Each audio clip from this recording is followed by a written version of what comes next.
Yes. And she said, oh, Lord. They said she'd have 200 children in vacation Bible school. If he was running the vacation Bible school. Look, are you real busy? Look, call me back by the next hour, okay? Okay, okay. I'll be looking for you. Okay, okay. All right. Okay.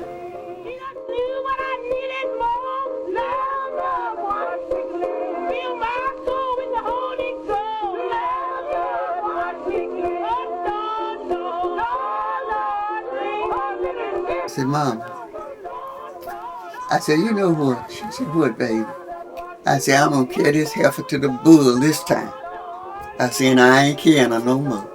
She said, Dad, what you talking about? I said, I mean, I'm not farming anymore. And that's when I stopped farming. And my husband, he got ready to move me to Jackson. He said, honey, I'm going to move you out of this country because you're going to kill yourself out here in this auction. We moved downtown on what they call MAUDine. We stayed there for 3 years.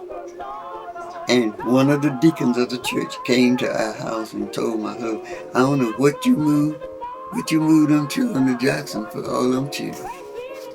And my husband told him, said, well, my wife was just going to kill herself out there in that house. And he said, well, how you going to feed them children?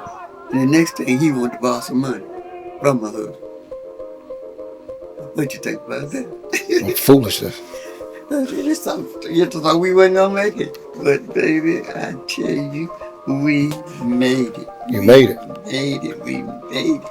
And who was working on that half? I tell my husband, I said, honey, I said, we ain't going to take up a lot of food. We're going to eat what we raised here at home. I said, so when the end of the year comes, we'll be able to get some money back. And that's what we do. What did Jackson look like back then when y'all came? Look like it look now? Oh, no, they done redo. They done did a lot of improvements since then. No, that's been a long time. I've been in this house. Uncle Reuben was my baby when I moved here, and we would be 66 in November. Okay. So he was my baby. Twice in my life, yes, ma'am. I was under a great big old pine tree, and revival was going on. And I said, Lord, I prayed and I prayed. I said, if you free my soul from the gates of hell, I said, I'll serve you the rest of my life. And I've been on the battlefield ever since. I was 8 years old.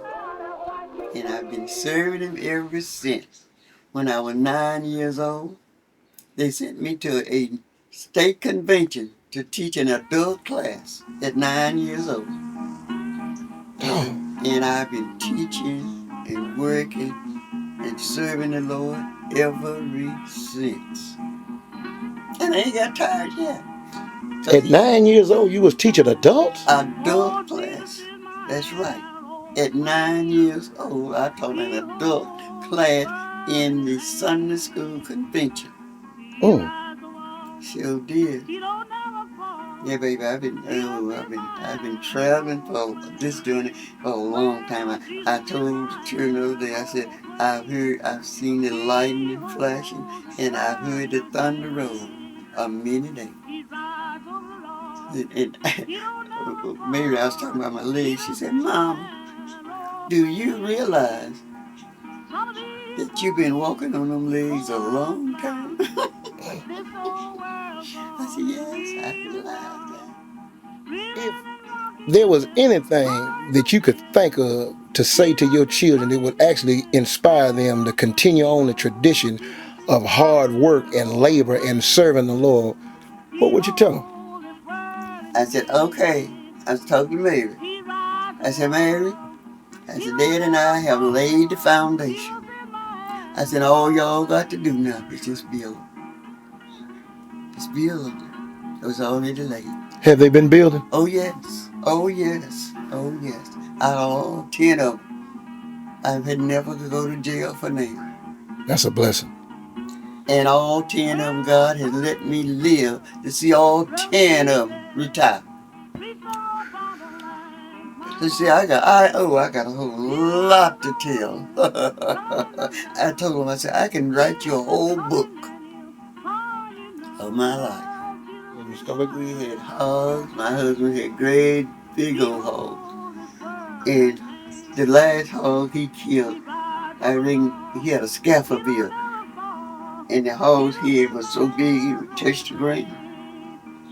And when he went to gut this hog, he stopped it. The knife went through his hand. And he had to walk about 4 miles to the doctor with that bleeding. Okay. I'd go to the field. He made a wheelbarrow. He put a tent over it. And I would push my babies to the field in the wheelbarrow. At 12 o'clock, I'd come back, push the wheelbarrow back to the house with the babies, cook dinner, and push them back to the field. Put the wheelbarrow middle way to the field. I chopped this end of the cotton off all the way, this whole end, up to the baby, from the end to the baby. When I finished that end, I'd go on the next end and chop it up to the baby. Oh. Okay. When we got ready to pick cotton, we had a great big old pecan tree down in the bottom. And I had a big old number 6 zinc tub, tin tub. And I put me a quilt down in the bottom of the tub for his bed under the pecan tree. That was Eddie. This is my baby. So this particular morning, I got to the field. And just like you said, the Lord spoke to you, he just spoke to me. He said, pick that quilt up and shake it. And when I picked that quilt up, there's a great big old snake crawl up under the quilt in the bottom of the tub. And they told me if I had to put my baby in that tub on top of that snake, said that snake would have went down my baby's throat trying to get the milk. That scared me so bad. And he was still working. Had the wagon out in the field. I'd get in the wagon, we'd pick that cotton, I'd weigh that cotton, I'd put it in the wagon and pack it down, and we would pick one bale a week, me and them 3 little children.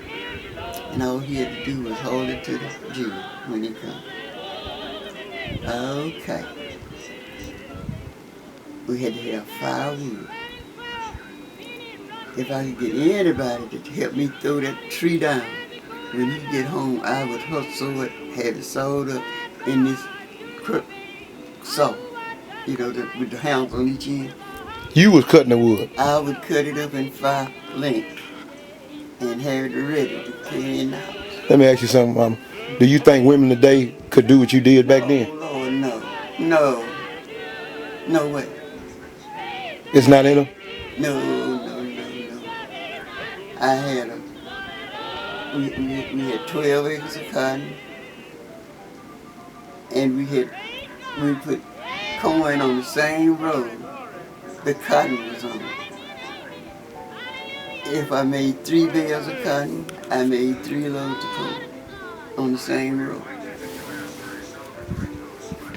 I'd plant peas and okra in little skips in the cotton. And that's where I would gather my food and carry it to the house to cook.